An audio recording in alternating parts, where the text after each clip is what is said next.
कृषी या सदराखाली येणारे व्यवसाय.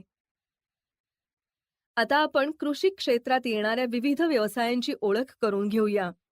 तसेच या व्यवसायातून मिळणाऱ्या उत्पादनांचा आपल्या रोजच्या जीवनात कसा वापर होतो ते पाहूया. या व्यवसायांपैकी पारंपरिक व्यवसायांना शेतीपूरक व्यवसाय म्हणून आपण ओळखतो. पशुपालन. या विभागात शेतीसाठी महत्त्वाचा असलेला व्यवसाय म्हणजे पशुपालन होय. वेगवेगळ्या पशूंचे पालन करून त्यापासून विविध उत्पादने घेणे, त्यांचा विविध कामांसाठी वापर करणे व आपला निर्वाह चालवणे हा पशुपालनाचा मुख्य उद्देश आहे. गुरेपालन. गुरेपालन हा मिश्र शेतीचा अविभाज्य भाग आहे. गाय, म्हैस, बैल, रेडा इत्यादी जनावरांचे शेतीसाठी पालन केले जाते. तसेच जनावराच्या मृत्यूनंतर त्यांच्या कातडीचा वापर चामडी म्हणून करतात, तर त्यांच्या हाडांचा वापर खते बनविण्यासाठी करतात. व्यापारी तत्वावरील गुरे पालन व्यवसाय मुख्यत्वे दूध व मांस यासाठी केला जातो. शेळी पालन व मेंढी पालन. शेळी पालन व मेंढी पालन हा एक पारंपरिक व्यवसाय आहे. शेळी पालन व मेंढी पालन हे व्यवसाय डोंगराळ, निमओसाड, कोरड्या हवामान प्रदेशात केले जातात. खुरटे गवत, झुडपे, बाभळी यावर शेळ्या व मेंढ्या पोसल्या जातात.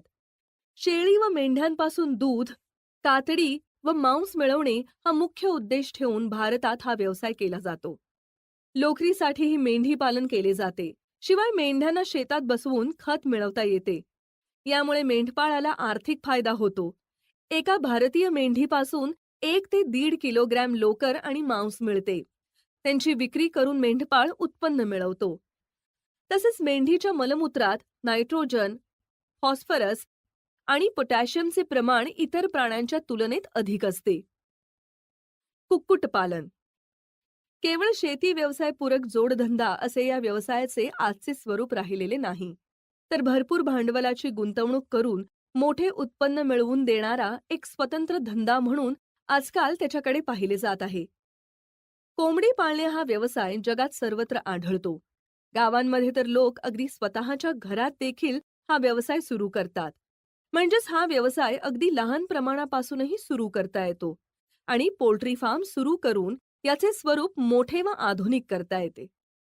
अनेक अत्याधुनिक सुविधा, कुशल तंत्रज्ञ, खाद्य निर्मितीसाठी साधन सामग्री व उत्तम विक्री व्यवस्था असल्याने मोठ्या प्रमाणात पोल्ट्री फार्म सुरू केल्यास चांगला नफा मिळवता येतो. कारण या व्यवसायास जवळच्या शहरातून मोठ्या प्रमाणात बाजारपेठ उपलब्ध होते.